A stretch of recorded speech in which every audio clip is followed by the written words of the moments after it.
Boa noite a todos. Nós vamos dar continuidade à nossa série de estudos de pessoas em que, na Palavra de Deus, nós lemos que o Senhor as considera loucas. E hoje o nosso versículo que nós vamos considerar está em Romanos capítulo 1, versículo 22. Dizendo-se sábios, tornaram-se loucos. A quem é que se refere este versículo? Não é difícil, não vale a pena nós extrapolarmos e elaborarmos o nosso próprio conceito. Porquê? Porque o versículo 21 diz quem são essas pessoas. Tendo conhecimento de Deus, não glorificaram como Deus, nem lhe deram graças, etc. Portanto, são pessoas que têm algum conhecimento de Deus. A que nível? Nós não sabemos. Em que escala? A Bíblia também não nos refere. Mas dá-nos a entender que o conhecimento que eles têm de Deus seria suficiente para terem um comportamento diferente. E, ao considerarem-se sábios, e os outros também ao considerá-los sábios, que essa sabedoria fosse uma sabedoria também considerada por Deus. Mas não. Deus olha para essas pessoas que, devido ao seu comportamento que vamos considerar a seguir, e diz, dizem-se sábios, mas aos meus olhos, eles tornaram-se loucos. Versículo 21 diz, tendo conhecimento de Deus, não o glorificaram como Deus. Em que consistiu isto? Eles puseram ao mesmo nível a criatura e o Criador. E nós, ao continuarmos a ler este capítulo e também o capítulo 2, nós vemos que isso os levou a uma vivência idólatra. Fizeram para si imagens. Prostraram-se perante elas. E a idolatria é um dos pecados que Deus abomina. O primeiro mandamento da lei de Deus é não faças para ti imagem de escultura, nem te prostres perante elas. E nós ainda hoje ficamos estupefactos ao vermos pessoas que têm algum conhecimento de Deus. E mesmo assim, a sua vivência espiritual está rodeada de idolatria. E entre outras coisas, além de ser loucura, é algo incompreensível e ilógico até. A palavra de Deus no Novo Testamento diz fugir da idolatria. E o Antigo Testamento faz tantas referências acerca da gravidade de ser idólatra. Isaías capítulo 44, podíamos ir para uma outra passagem, mas no versículo 9 nós vemos assim, todos os artífices de imagens de escultura são nada, e as suas coisas preferidas são de nenhum préstimo, e eles mesmos são testemunhas de que elas nada veem, nem entendem. Depois, continuamos a ler este capítulo e no versículo 14 nós lemos, reparem como isto é ilógico. Um homem corta para si cedros, toma um cipreste, toma um carvalho, fazendo escolha entre as árvores do bosque. Depois, metade queima no fogo e com ela quase a carne para comer. Então do resto faz um Deus, uma imagem de escultura, ajoelha-se diante dela, prostra-se perante esta imagem.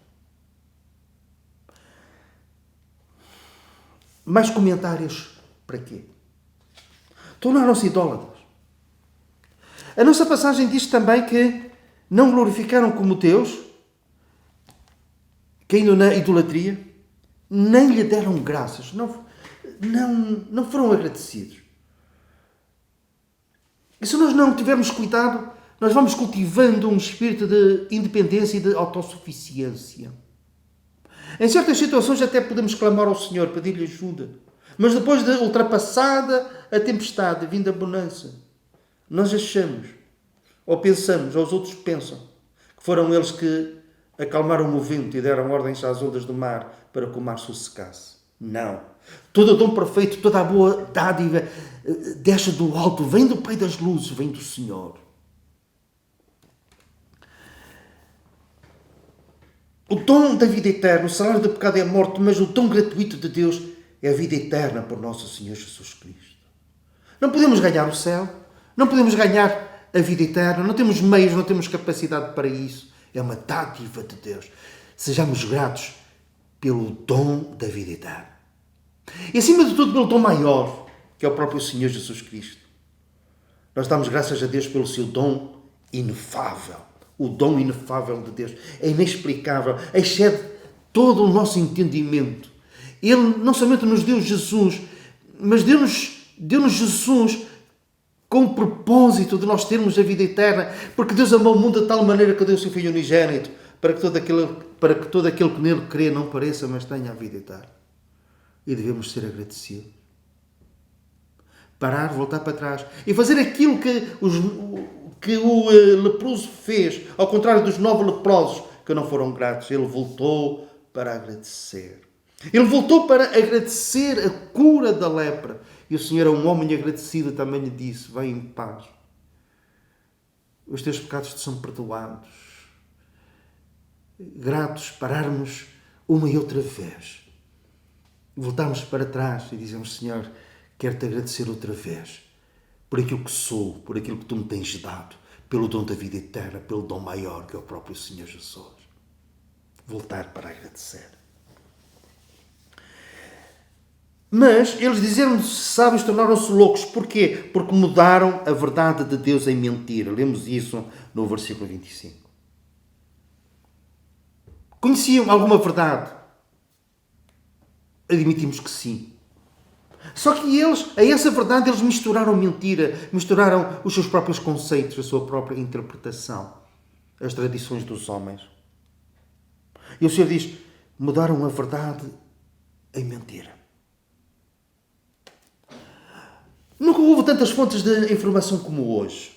Há o Dr. Google, onde os doentes vão e bisbilhotar e procurar informação acerca das suas doenças e muitas vezes ficam piores. Porque veem diagnósticos que não correspondem à realidade. E prognósticos, por regra, que também são mais trágicos do que a realidade aponta. Mas também há o teólogo Google.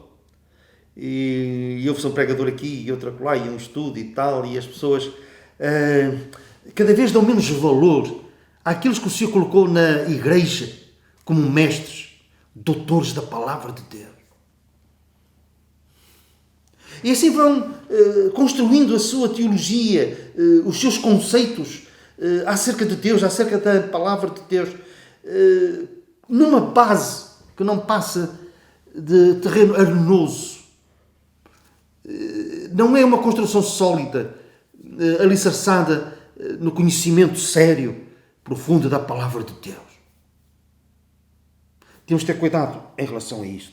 Porque senão, com o Dr. Google, e ainda agora, e portanto agora podemos adicionar a inteligência artificial, podemos misturar a mentira com a verdade. E a verdade poluída deixa de ser verdade, passa a ser mentira. Eles fizeram outra coisa, finalmente. Eles mudaram os princípios de Deus, dizendo-se sábios, tornaram-se loucos. Porquê? Também por isto. Nós lemos: as mulheres mudaram o modo natural de suas relações íntimas, mulher com mulher.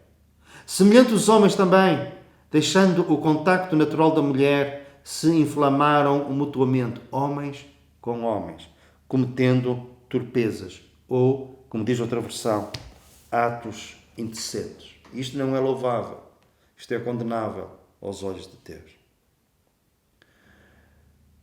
Dizendo sábios, tornaram-se loucos, porque não foram gratos, tornaram-se idólatras. Terceiro lugar, mudaram a verdade de Deus em mentira e alteraram os princípios de Deus. Vigiemos e estejamos atentos. Sejamos como os crentes de Bereia. O apóstolo Paulo visitou esta cidade numa das suas viagens missionárias e nós lemos que os crentes ali, os que ouviram a palavra, foram nobres. Em que consistiu a sua nobreza? Eles examinavam cada dia as Escrituras para confirmarem aquilo que o apóstolo Paulo dizia. Se estava em conformidade ou não com a palavra de Deus. Sejamos assim, para que um dia o Senhor não diga a nosso respeito: estavas convencido que eras um sábio, mas tornaste-te um louco. Que o Senhor tenha misericórdia.